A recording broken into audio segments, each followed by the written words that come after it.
None of these things make any sense to me. Like, you're telling me that this kid who's not military trained, this guy, first of all, how did he get to the roof? How come nobody was looking? How come nobody was like, there's a direct line of sight between where he's sitting and those roofs? You guys didn't check? You don't have a drone? Like, that's insane. Recently, surface footage has ignited intense discussion across social media platforms. The clip is being widely shared and analyzed, with many viewers claiming it challenges previously accepted assumptions surrounding the events involving Charlie Kirk. The video reportedly includes images of Mike McCoy, a senior figure closely associated with Charlie and often described as his chief of staff. According to commentary circulating online, McCoy had been present throughout much of the morning's schedule, appearing alongside Charlie during several routine moments leading up to the public event. Accounts suggest the two were seen together from early activities, including breakfast and travel to the venue, giving the impression that McCoy remained nearby during the entire sequence of events. Additional commentary about the footage was first highlighted by political commentator Sam Parker, who described the clip as raising questions about McCoy's behavior during the critical moments following the incident. According to descriptions of the video, while others nearby rushed toward Charlie and attempted to assist him into a vehicle to transport him quickly to a hospital, McCoy could allegedly be seen walking away in the background. Told me a story about you, how, 6 years ago, 7 years, Yeah. Charlie saw something in him. Yeah. And you're like, well, Yeah. because by the way, that's so unfair that I'm saying this to your son. I am breaking every rule. It's not unfair to him. The reality is, Charlie saw something that Mikey's own father didn't see, and he pulled it out of Mikey. And that's what he would do with all the youth. And one of the reasons I met Charlie was because of Mikey. He says, Dad, you got to listen to this guy. Charlie made his life a study of 18 to 30-year-olds, and he spoke to them, and he knew how to push them to excellence. And my son's a perfect example of that. He's exceeded me at 23. You know what? You, through Charlie, all of you have contributed to all of us rethinking our value system and what matters. Thank you all for that. Thank you. You're going to be a star. Observers analyzing the footage have debated what the movement might indicate. Some critics claim the reaction appeared unusual given the seriousness of the situation unfolding nearby. Online discussions have raised several questions based on that interpretation. Viewers ask whether Charlie required immediate assistance, whether additional help was needed during the emergency response, and why certain individuals did or did not accompany him to the hospital. None of these interpretations have been confirmed by official investigations. However, the footage has fueled renewed debate about the timeline of events and the actions of people present at the scene. Another detail repeatedly discussed by commentators involves video captured earlier during the trip to the event in Utah. In that clip, Charlie appears seated inside a vehicle while traveling to the venue. Within the same frame, Mike McCoy is reportedly visible in the rearview mirror seated in the back seat. Observers noted that he appeared to be recording video using a mobile phone during the drive. For a brief moment, the camera angle shows the phone itself, including the circular interface visible on the screen. That small detail has become another point of analysis for online viewers attempting to reconstruct the sequence of events. As the clip continues circulating, commentators across multiple platforms are replaying the footage frame by frame, attempting to interpret body language, positioning, and timing during those moments. This is a crazy story that Sam Parker has unveiled, and it has to do with Charlie Kirk's right-hand man at TP USA. Here's what he says. As everyone else rushed to Charlie's aid and carried him to an SUV and to jet him to a hospital, this guy, Mike McCoy, can be seen... Mikey McCoy can be seen walking away in the distance, completely ignorant of whatever it is that's happening to Charlie behind him, and not visibly caring at all. Mikey, get down. It's really weird. I'm going to show you this video in a second. Was Charlie dead? Was he bleeding out? Did Charlie need help? Should he ride with Charlie to the hospital? Where are they taking Charlie? What's going on? Apparently, these were all questions of no concern to Mike McCoy, Charlie's friend and his chief of staff. While many interpretations remain speculative, the video has undeniably intensified the ongoing conversations surrounding the incident and the individuals present during that day. As the footage continues, the sequence shows the arrival at the campus event location where Charlie Kirk was scheduled to speak. Observers analyzing the video note that Charlie appeared enthusiastic about the turnout as he approached the venue entrance. Behind him, Mike McCoy can reportedly be seen walking closely in the background. In several frames, he appears positioned just a few steps behind Charlie while entering the covered walkway area outside the venue. Viewers examining the footage point out that the overhang area has since been modified or cleared in later recordings, making the earlier clips especially significant for those attempting to reconstruct the environment from that day. Another angle from the footage appears to come directly from McCoy's phone camera. In these clips, a circular recording icon is visible on the screen, suggesting that video recording was actively taking place at that moment. Throughout multiple scenes, McCoy remains visible with a baseball cap pulled low, a backpack secured on his shoulders, and a phone held up while capturing video. Analysts reviewing the clips say he appears repeatedly in several locations throughout the timeline. The footage places him in the parking area, the lobby space, and near the entrance to the venue shortly before the event began. In each instance, the phone remains visible in his hand as he records the surrounding activity.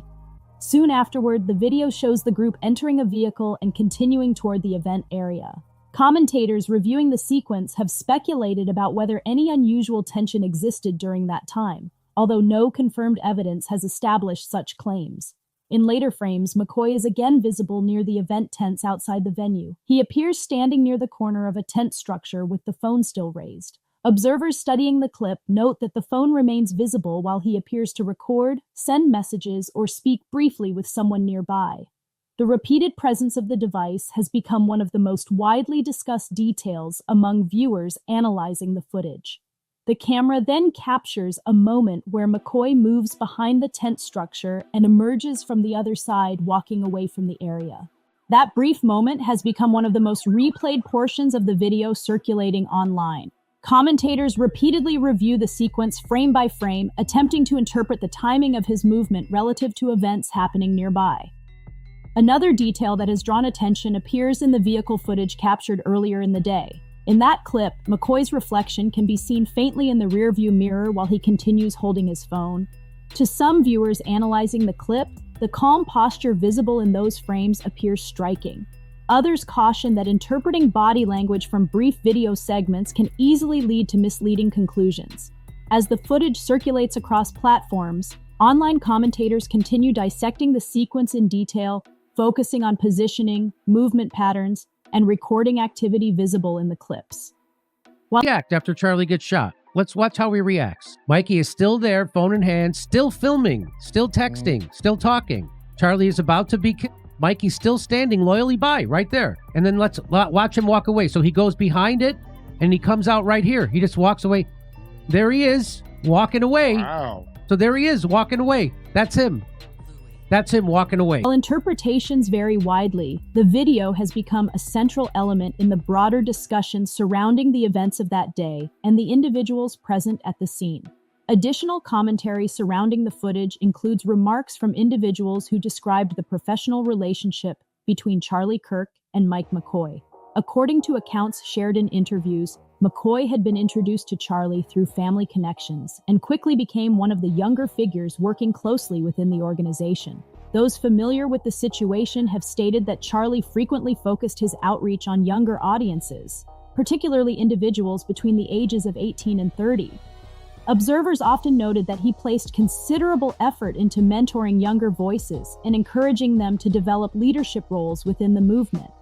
Some individuals who spoke publicly about that mentorship described how Charlie encouraged younger colleagues to pursue greater responsibility and personal growth. In those reflections, McCoy was occasionally mentioned as an example of someone who had benefited from that guidance and exposure. As the footage continues, the scene shifts back to the arrival at the campus event where Charlie was scheduled to appear. When he exits the vehicle, the atmosphere appears energetic and enthusiastic.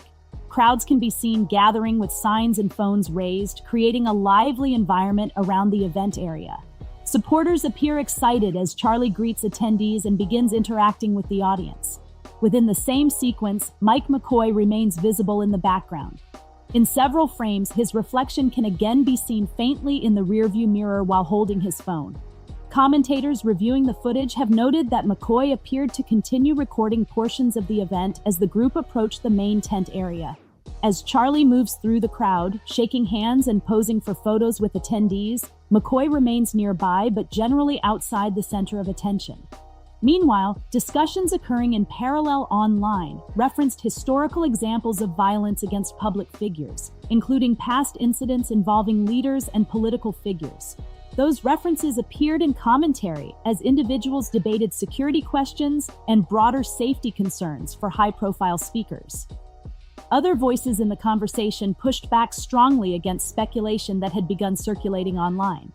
They argued that certain conspiracy claims had no factual basis and warned against spreading unverified accusations without credible evidence.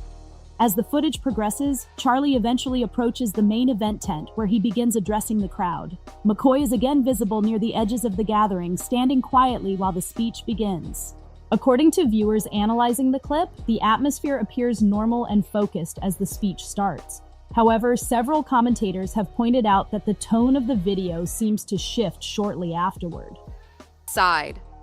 President Trump was shot, Kennedy was shot, RFK was shot. Where were they? There's some things, no matter how hard you try, and especially with Turning Point growing exponentially and trying to figure out the dimensions of what to do. And how are they supposed to get on a roof when the campus police have the keys to all that? Just calm down. And I'm sorry, what's the latest one for all you anti-Semites? The Israelis put a hit on him? Oh, please. Just take your hate elsewhere. There's no credence in any of that. You had a man raised in a God-fearing home that got twisted and indoctrinated. And everyone who is involved in lies with subtlety of deception without any fact, you're participating and you've got blood guilt. God operates in truth, not your stupidity. And I'm calling it what it is. You're complicit. For those examining the footage closely, that moment has become another focal point of discussion, as audiences attempt to understand exactly when the situation began to change. At first glance, the video appeared harmless and routine, almost like a simple behind-the-scenes moment. However, upon reviewing it again later, a new realization emerged that completely changed the perspective surrounding the clip. The footage had reportedly been filmed at the same university campus where Charlie Kirk later collapsed during the tragic incident that drew national attention. Once that detail became clear, the coincidence immediately stood out to those analyzing the timeline. According to commentary shared by Candace Owens, the realization created a deeply unsettling feeling. Recognizing that the location connected two seemingly separate moments prompted immediate questions about how those events might relate to each other. After noticing the connection, Owens reportedly reached out to an individual familiar with the situation in hopes of understanding why the same campus kept appearing in multiple parts of the timeline. The goal was to determine whether the overlap was merely coincidental or if additional context existed that had not yet been publicly explained. According to the account shared publicly, the individual claimed to have already spoken with Erica Kirk and federal investigators. The explanation given was that releasing certain footage might force people involved to relive the moment, something the source suggested should be avoided. However, Owens expressed skepticism about that reasoning. In response, she pointed out that footage of Charlie's final moments had already circulated widely across social media and news platforms. Because of that widespread exposure, the question naturally followed, why would this particular recording be treated differently? That single question quickly gained attention online and intensified the conversation surrounding the incident. Shortly afterward, another unexpected development occurred. The cameraman reportedly connected to the event sent Owens a new video file without being asked for it. The clip was not the missing footage that observers had been searching for. Instead, it appeared to be a self-recorded video created by the cameraman himself. According to Owens, the content of the recording created more uncertainty rather than resolving questions. Within the video, the cameraman is seen moving around the area shortly after Charlie's sudden collapse. Yeah, when the clip was brought to my attention, I obviously have a file I've a big folder of files of every angle, and I decided to track Mikey from every angle available to see, like, maybe we just missed it, and he did at some point put that phone down, dial a number, speed dial, hold down one. I don't know. Maybe we missed it, because that seems automatic, right? 0.834. That seems pretty quick. And no, he doesn't do that. We even have him in front of Charlie's car. When Charlie is brought to the car, the waiting car rather, he is still on the phone. And I can show you the clip of that. Take a look at this. Don't worry, we'll slow it down for you. See him in the background with the backpack. Let's go back a little earlier in the footage and see if we can find when he actually maybe dials onto the phone. Maybe we can see him pick up the phone and begin a call before the shot takes off. And then after beginning that call, if we're following this logic, that would mean he puts his phone down until Charlie gets shot. And we were able to find what we think could be that moment. And I can tell you that it is 1 minute and 45 seconds approximately before that shot goes off. And we can watch that here. You see Mikey's on his phone here, and you're going to see he pulls it up and he starts to cover his ear again. Now, that could be unrelated. Again, we're taking a guess here. That's what made the most sense to us because we couldn't justify it in any other way. And I want to be clear, we're not here to make assumptions, okay? And we wouldn't have to make any assumptions if Turning Point USA could just tell the truth.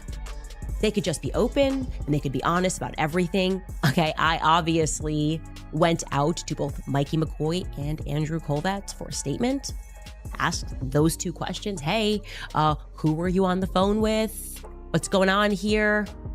No response. Weird. Because if that was me and I saw clips going viral and people were drawing conclusions from that clip, thinking that I was already on the phone, thinking that my reaction was weird, I would instantly hit back. I'd say, here's my call log. You wanna know who I was on the phone with? 911, obviously. I was freaking out. I called 911. I didn't know what I was doing. Here's my phone. Here's my whole call log for that day. But this is, I don't know. I guess we live in a world where that doesn't make sense. I would have issued a statement to dispel any rumors, but they have not.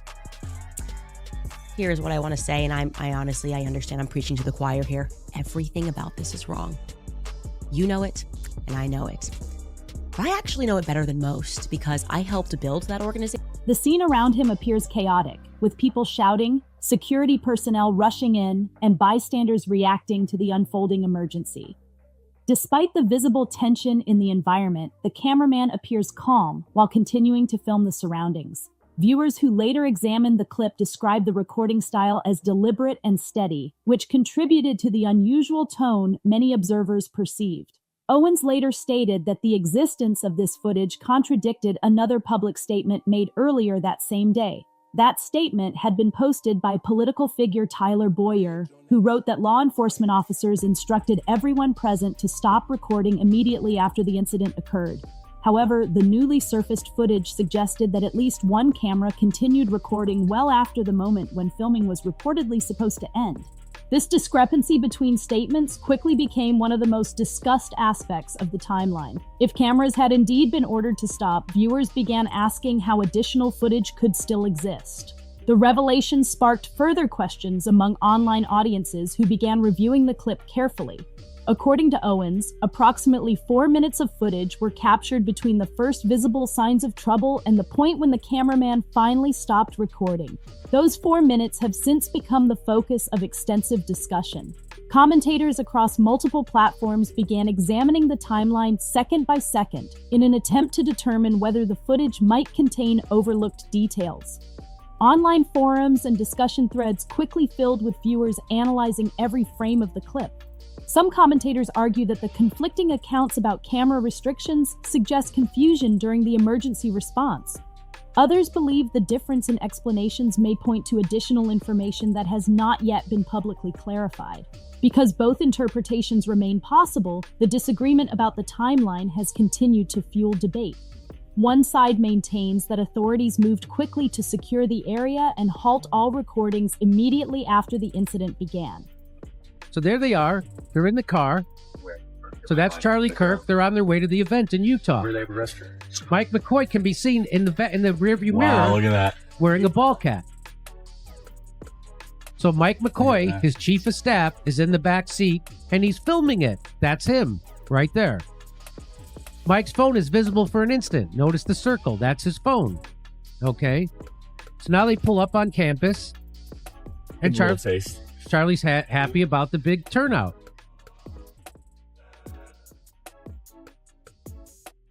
So there's Mike. That's him. He's right behind Charlie Kirk, entering this overhang right here, which they've now scrubbed and restuccoed. This is the view from the overhang. This is Mikey's hat, his phone with the circle. He's filming all of it. So this is Mikey's. This is from his camera, from his phone.